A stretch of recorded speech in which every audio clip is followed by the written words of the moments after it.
Welcome in 2025 Spring Festival. This is a transition year between the tumultuous horse year and the rather tumultuous dragon year. We are going to have a year of reset so far, considering what's happening in the United States, war efforts all over the world and threats. This is going to be a reset year that we are going to remember for a very long time. Hopefully everything will be fine. But on a personal level, this year can be really great because the snake year is famous for its long baking in the sun and also for thinking things over and trying to find the beauty in your actions. So it's a great year for self-cultivators, and this is what we are going to talk about, because this video we are going to talk about what are my plans for 2025, and I would like to know from you, what are your plans for 2025 in the year of the snake? And let me know this in the video below, and let me know this in the comments below, and let's see how we can cooperate to make this year great. If you join the Daoland program, we'll take you with the whole project. We're going to try to lift up the daoland from where it has been in the last 10 years because of asbestos problems and the financial damage that the broker of my house caused, my clinic caused in that time, and that has been completely overcome as a problem. So now we have to do a restart, and I can do that only with your help, because the world has changed a lot in the last 10 years. So now it is time for community thinking, and community thinking means also community effort. I can give you my stuff, and if you also share your effort, you can use my stuff for building your own community and start to become a real Daolander.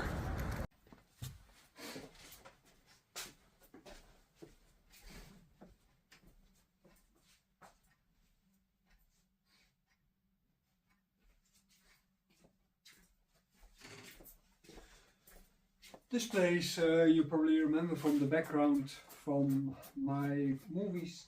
This is my office. This is also our living room, and I have made sure that almost all luxury is gone from here. This is our living room also at the same time, and it fulfills the function of a living room in ancient Chinese houses, where the living room was meant to entertain guests. So you had some luxury in the sense of art, objects, some basic reception tool, and some place where you could sit and using chairs with a table in the middle so that you could talk and you could drink tea. This time and age, of course, everybody is used to a particular kind of luxury, and we have soft sofas and stuff that are inducive of creating back pains and so on. So as a result of that, we can see that modern life is primarily not healthy, and as a result of that, we are every day dealing with the mess that we made before. And this is a nice example as a start point for the talk about the last year, the dragon year, which was rather, well, wild is not exactly the right word, but where a lot of things are happening in the sense of posturing. It was, of course, in some countries there was an election, and it was the year where boasting was more important than actual factuality. And as a result of that, we see that people chose for the one with the most beautiful words, and this is how we end up eventually in a pre-war situation as we are right now. This is a reset year, and how it's going to be reset, well, it depends.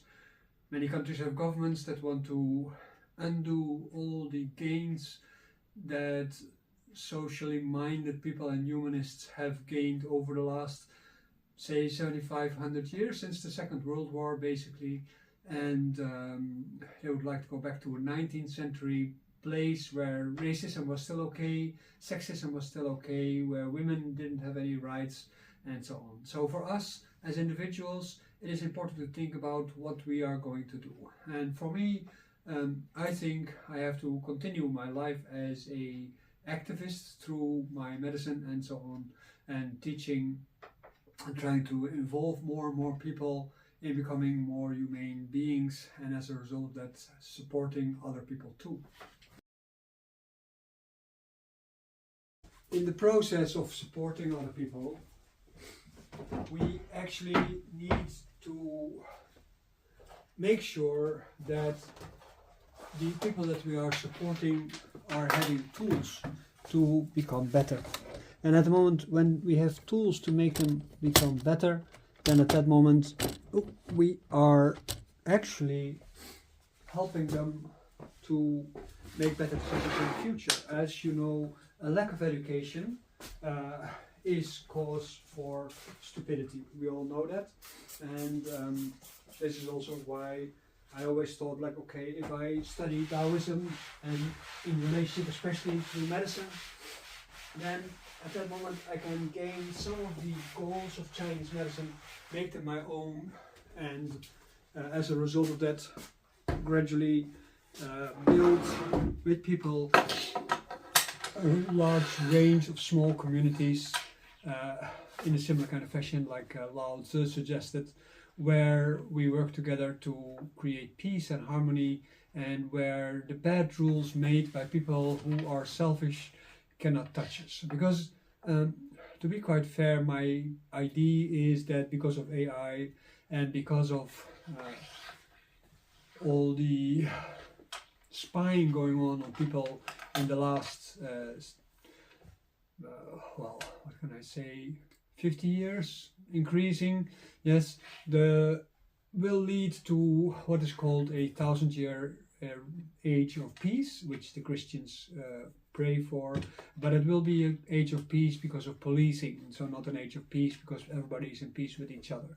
So the only way to deal with that, according to my anarchist teachers in the past, is that you keep your head down and you try to get into a situation where you can do whatever you want because it is necessary and where you do not run too much risk. So this is basically my rather pessimistic view for the future. I try to raise my kids with an awareness how they have to defend themselves. So I have to make them aware of rules, regulations. They have to be able to physically defend themselves. They have to understand about medicine and so on. So it's basically a monk's life. Yeah. So this is basically what I give them. I give them a monk's life, and I think that is the best way to go at this moment, because a monk means that you're secluded from the oppression of society.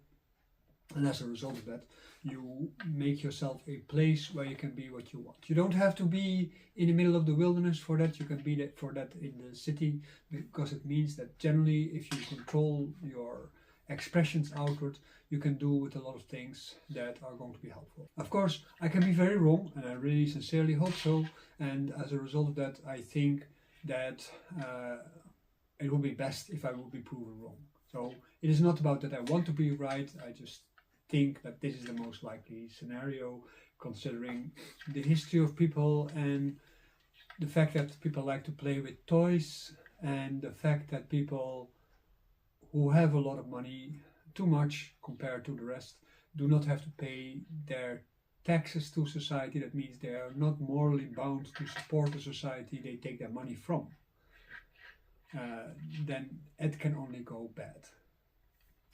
I don't know exactly why these people have no morality, but if I would be in that position, of course now I'm talking about as a poor person, I would volunteer to surrender 50% of my income to support the country, to reduce debts, to make sure that all the poor people have their fair share and that poverty can be eradicated. If in the United States, for instance, if 10 people hold, say, 80% of all the money, then at that moment that would mean that with their fair share of 50%, they could resolve almost all United States problems. In exchange, of course, they will probably not be able to go to the moon. But that is a fair trade-off, I think. The honor of going to the moon would be great. The honor to go to Mars would be great. But it's not that important. So this was my plan in exchange of going to the moon, because I can't afford. In the last Dragon Year, I've been working very hard to try to figure out what to do and how to keep myself calm during this year. So I enhanced a little bit my meditation practice, in the sense that I did a little bit more to make sure that I would be able to deal with all the things that are coming. And as a result of that, I came to a position where I realized, okay, now I have resolved all the financial problems from the last 10 years. I have my channel. I have a lot of real estate online in the form of courses that people can follow, like the Wudang Fitness, the meditation, the food module, Tai Chi Chuan, 13 Wudang Tai Chi Chuan, of course.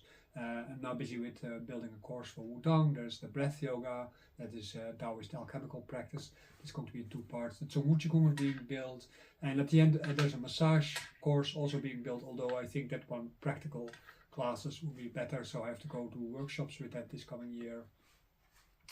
And applications of martial arts also, of course, have to be done in practical classes. So I will do these when I'm going to do workshops, like I'm going in March, April, I will go to Mexico, that's the idea anyway, and maybe this year I will still go again to Canada. I'm looking for a place in Portugal to do things. There's a place around the corner where I can go, but I'm an organizer, that I could give workshops here in the Netherlands also where I am. What I did at that moment is make a plan about how to grow, where to grow, what to do. I have a PhD from a branch of the United Nations University, and that branch broke off because of the financial discussion. Should you charge people on the basis of their local environment? And I'm a big fan of that. So considering the fact that I'm not big enough to implement it, I have made it into a policy that if the income of the school is high enough, then the prices can be lowered so that it becomes more accessible to people in other places of the world. And I think that is just the most humane thing that any university can do, to scale the price on the basis of the amount of students. Like Princeton, for instance, have a lot of students, so instead of paying, say, 10,000 a year, it could easily be 400 per year, and maybe 500, just to be fair. I don't know what they do with the money, but I know they have shareholders, so probably the money goes there. And a school should not be a commercial institute. Education should not be commercialized, should always be based on the fact that people need information. And it should also not be political, and it should also not be religious per se. Although people should learn about society, about religion, and about politics, it should not make a choice. It should try to become objective in its teaching and show all the different ways of thinking.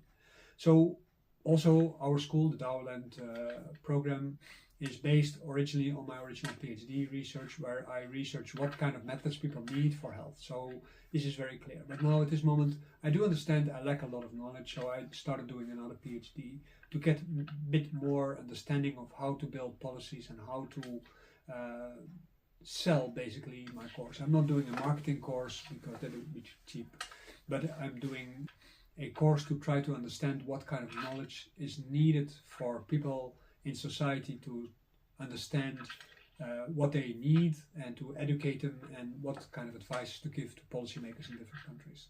And then explain that, of course, on the basis of the daoland program, but also how to make it accessible to other cultures. I have already started doing that, because when I was in Mexico the last time, years ago, I talked with Otomi people, and I talked with Aztec people, and before I talked with Navajo people, and I talked with Chippewa Cree, and I talked with people from African tribes, and I talked with Aborigines from Australia, from different parts of Australia. Of course, I talked with tribal people in China, and I talked with Mongolian, and with Korean, and with Tibetan people. I talked less, but still already some time ago, with medicine people from and sadhus in Nepal. I have not been in India that long that I had opportunity, but I had some discussions with people there. On all these things, you can see that people very often, they feel intellectually repressed by the West because they don't have their own voice. Everything goes to our voice. So I have always had as an ideal to create a program where people can learn to voice themselves in their own language. So what I try to implement in the program is a sub-program, history program, so to say, and a cultural program, where people can show what their culture does, insofar as it is also alternative to ours, and try to maybe even do it in their own language if they have their own writing system, and otherwise try to make clear what we actually do not know about, and what anthropologists don't think about asking, because of course anthropologists, they ask from a particular kind of perspective, and they are being forced by their studies to do research in a particular kind of way. And yes, In extension of that, I also separated my channel in 2 channels. My YouTube channel is now 2 channels. My Patreon channel reports about both, and the SAM card has from both channels content also in the courses. And the one channel, the new channel, is specifically about what the daoland program tries to convey. So it also tries to show things on sociology, anthropology, so that you have a lead for where you want to go to. Of course, in the program we have our own book list, and a lot of these books, they are not being discussed in these videos, of course, but also about how to write, how to do research, and how to do all kind of other things, how the relationship with art should be or could be, and so on and so forth. So that Chinese medicine is seen in a larger cultural context. It doesn't necessarily have to be Chinese, because that is usually what people think that Chinese medicine should be. But the idea is that Chinese medicine, as it is being educated, it's taught in its own cultural science. And that means that we as students, we have to adapt our way of thinking a little bit towards Chinese medicine. Okay, we've had a problem here. This is Houston. Say again, please. When we talk about Chinese medicine, of course, we have to think about Chinese medicine as a cultural science. This is the same with Indian medicine or African medicine. Every culture has its own science, and that means that it has a way of looking at the world, and because of that way of looking at the world, it has its own worldview.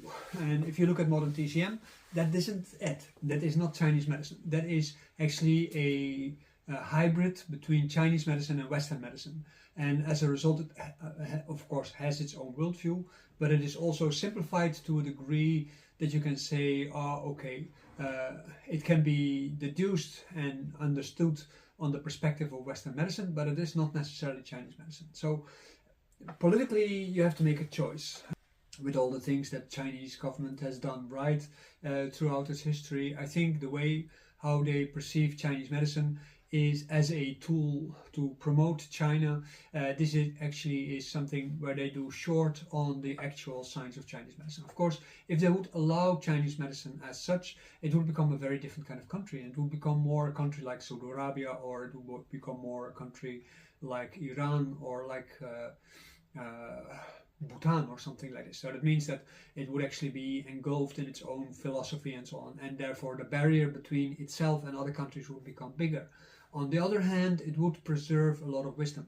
And the irony is, when I was in China, I was part of a group of meetings organized by Professor Yang. He was running a clinic where I was working for as a teacher as part of the Chaoyang University, and he had people coming from the Ministry of Education, Ministry of Chinese Medicine, and so on, and they were talking about all kinds of things. And they had a big difficulty because the UNESCO has deemed acupuncture and other things as World Heritage, and that means that they had to restore things in the way how it was. And I was there actually to advise at that moment as a Taoist, because Taoists in general, they don't really like to advise the Chinese government, but Taoists also not very willing to do so, and they didn't know how to go back. Of course, they had a lot of resources available, but it doesn't necessarily mean that they understood how to bring acupuncture back from the dead, so to say, because it has been altered. And one of the main reasons is the adaptations towards what the Japanese have done, what the Koreans have done, and also to introduce the kind of needles that modern acupuncture uses. I think there will be a way around them for them, but this is basically what it is, because the filigree needles, of course, are not inherently Chinese medicine, and also the theoretical framework of TCM is not necessarily Chinese medicine. And this is something that is difficult to accept also in the West, because we trust basically what we get to learn, that it is actually pure Chinese medicine, which it is only because it is done by Chinese. So my plans for the coming year is to work on these kind of things. So my first book this year comes out. It's about I Ching, and this is of course also a lead towards the I Ching counselor study. And of course, besides the I Ching course, I'm going to continue, of course, with the Chinese medicine course development, but also because of my new PhD study, I'm going to implement all kind of new aspects of the course to help people develop their policy making and to get on their way with acupuncture in government and institutions and stuff and so on. Because it is high time that the Chinese medicine as a global phenomena is going to become something self-sustaining, and as a result of that we can see that this global phenomena of Chinese medicine actually needs to go in another direction than many governments, the Chinese as well as the Western governments, and maybe also from other parts of the world, wanted to push into. So, follow me. This year I also have to go look for sponsors for my research the coming years. So if you know people join the studies, then I can self-finance, and that would of course be great, otherwise I have to ask for subsidizements. Currently I'm also preparing a paper for a lecture in Romania for a Taoist conference where we speak about medicine. And in this medicine studies also we will talk about demonology and so on. And there will be a second book coming out at the end of the year, I think, about the teachings of Zhang Songfen and medicine also at the same time.